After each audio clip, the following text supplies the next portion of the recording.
6월 25일 금요일, 오늘의 말씀은 잠언 29장 1절부터 14절까지의 말씀입니다. 우리 함께 봉독하도록 하겠습니다. 자주 책망을 받으면서도 목이 곧은 사람은 갑자기 패망을 당하고 피하지 못하리라. 의인이 많아지면 백성이 즐거워하고 악인이 권세를 잡으면 백성이 탄식하느니라.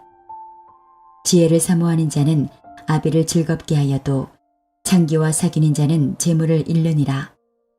왕은 정의로 나라를 견고하게 하나 뇌물을 억지로 내게 하는 자는 나라를 멸망시키느니라. 이웃에게 아첨하는 것은 그의 발 앞에 그물을 치는 것이니라. 악인이 범죄하는 것은 스스로 올무가 되게 하는 것이나 의인은 노래하고 기뻐하느니라. 의인은 가난한 자의 사정을 알아주나 악인은 알아줄 지식이 없느니라. 거만한 자는 성읍을 요란하게 하여도 슬기로운 자는 노를 그치게 하느니라.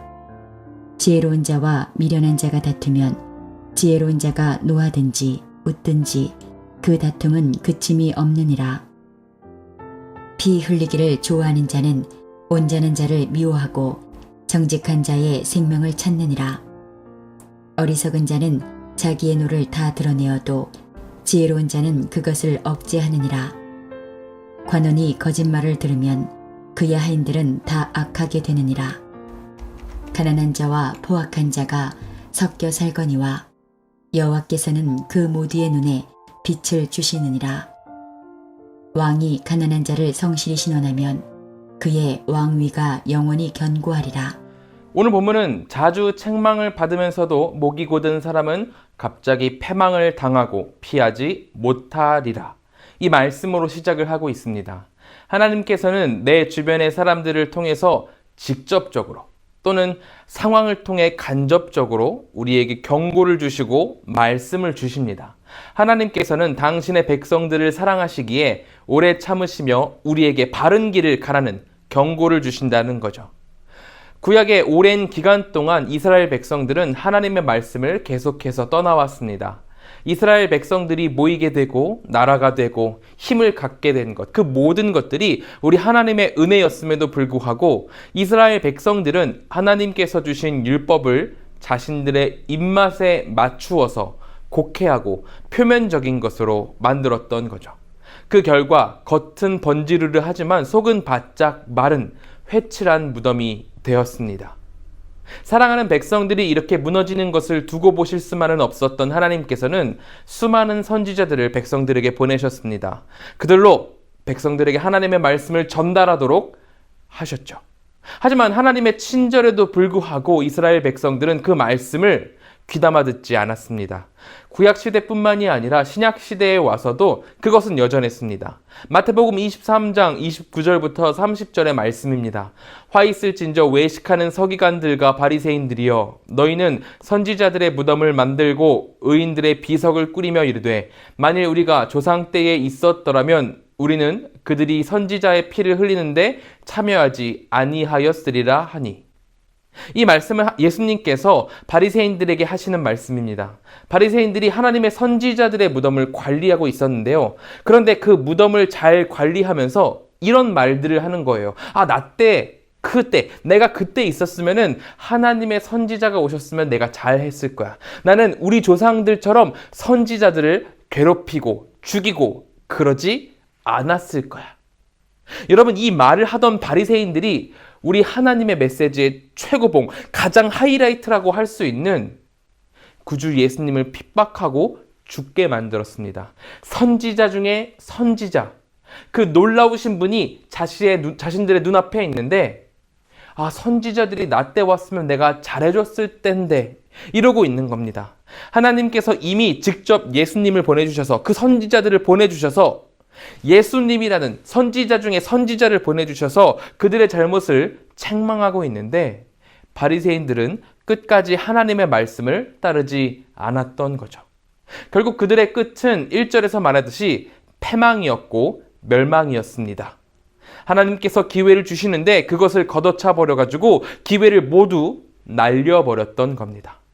하나님께서는 오래 참으시는 분이지 잘못을 방관하시는 분이 아니십니다. 그러므로 하나님께서 우리에게 사람과 상황을 통해서 경고를 주실 때 우리는 스스로를 성찰하고 하나님의 길로 돌아올 수 있어야 합니다. 그것이 우리 죄인들이 하나님의 뜻에 맞게 살아갈 수 있는 유일한 방법인 거죠. 양떼가 조금 엇나가면 뒤에서 툭툭 쳐서 제 갈 길로 가도록 인도하는 목자처럼 하나님께서 우리에게 경고를 주십니다. 그 경고를 기억하며 하나님의 길로 걸어가는 우리 모두가 되기를 소망합니다.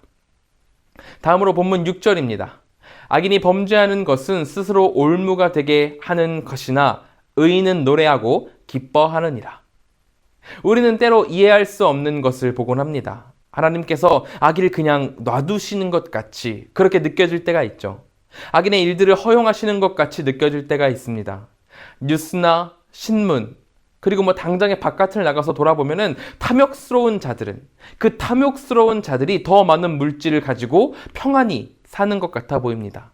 그렇게 그런 악인의 형통과 평안을 보게 되면 하나님의 길을 따라서 정결과 거룩을 지켜온 우리 그리스도인의 삶은 뭔가 바보 같아 보이게 됩니다. 그리고 그들과 비교하는 마음에 박탈감을 느끼는 게 사실이죠. 하지만 성경은 이런 마음을 갖지 말고 노래하고 기뻐하라 말씀하십니다. 왜냐하면 악인의 번영은 스스로 심판을 자초하는 올감이라서 그들이 악한 일을 계속하면 할수록 오히려 죽음의 늪에 자신을 더 깊이 담그는 것과 같기 때문입니다. 그들이 악한 일을 하면서 세상적으로 성공할수록 그들은 하나님과는 정반대의 길을 더 가게 되고 하나님에 대한 존재를 잊게 됩니다. 그렇기에 그들은 우리가 소유한 구원에서 점점 더 멀어지게 되는 거죠. 세상은 우리가 소유한 구원이 별것이 아니고 보증되지 않은 것이라고 이야기를 합니다. 하지만 하나님께서 우리에게 강한 확신으로 약속해 주시듯 우리가 소유한 이 구원은 세상의 어떤 것과도 비교할 수 없을 정도로 귀하고 아름다운 것입니다. 그러므로 이 구원을 소유한 자는 세상과 자신을 비교하지 말고 우리가 가진 것으로 인해 기뻐하고 즐거워할 수 있어야 합니다. 세상의 끝은 올무에 깊숙한 데로 나아가는 것이지만 하나님의 길의 끝에서는 반대로 올가미에서 빠져나올 수 있게 되는 것입니다. 생명을 소유하는 길로 나아가게 되는 거죠. 그러므로 이 기쁨의 소식을 소유하고 기뻐하는 우리가 되기를 소망합니다.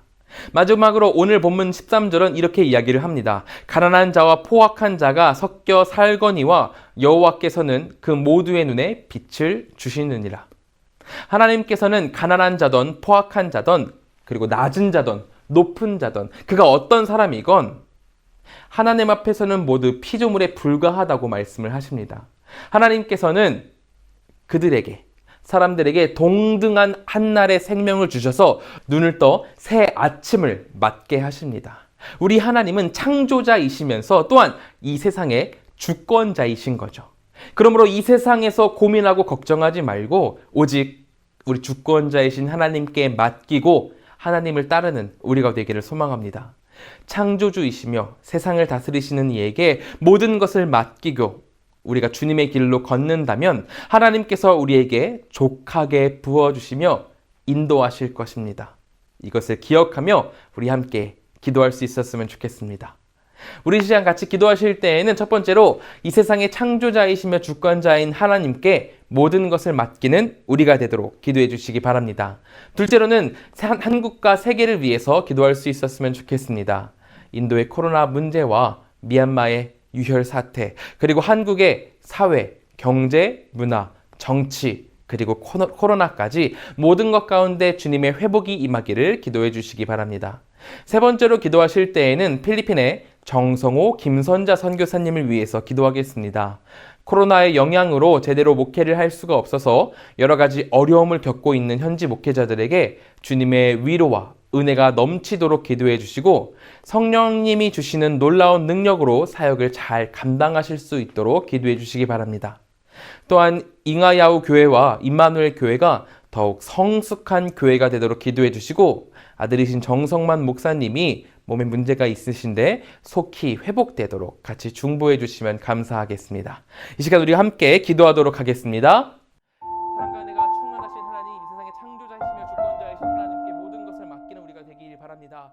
주님께서 창조자이시고 주님께서 주권자이십니다. 모든 것들을 다 주님께 맡기오니 주여 우리를 바른 길로 올바른 길로 인도하여 주시옵소서. 또 한국과 세계를 위해서 기도합니다. 인도의 코로나 문제와 미얀마의 사태 그리고 한국의 사회 경제 문화 정치 코로나 모든 것 가운데 주님의 회복이 임하길 원하오니 하나님 붙들어 주시옵소서.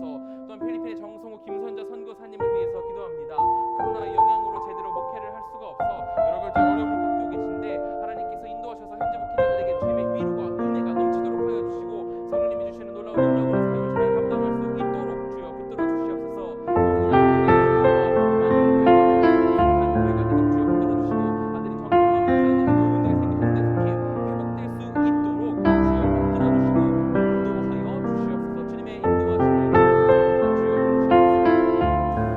제가 기도함으로 마치도록 하겠습니다. 사랑과 은혜가 충만하신 하나님, 우리가 이 아침 말씀을 깨웁니다. 주여 우리가 말씀을 따라 살아갈 때 창조주이시며 주권자이신 하나님께서 우리를 돌보시길 소망합니다. 주권자이신 하나님께서 우리를 인도하심으로 우리가 바른 길로 가도록 하나님의 길로 살아갈 수 있도록 주여 우리를 붙들어 주시옵소서. 주님, 우리 선교사님들을 위해서 기도합니다. 현지에서 사역하는 귀한 선교사님을 붙들어 주시고 또한 현지 목회자들께도 하나님께서 큰 능력 주셔서 잘 감당하며 나아갈 수 있도록 이 어려움을 잘 타개해 갈 수 있도록 하나님 인도하여 주시옵소서. 또한 우리 성도님들 이제 세상으로 나아갑니다. 그 모든 세상 가운데에서 주님의 이름을 밝히고 주님의 이름을 더욱더 넓이 알리는 우리 성도님들 될 수 있도록 하나님께서 붙들어 주시고 주님의 이름으로 살아갈 때 형통하고 축복받은 삶 살 수 있도록 주여 인도하여 주시옵소서. 하나님께서 언제나 붙드실 것을 믿으며 예수님의 이름으로 기도드립니다. 아멘.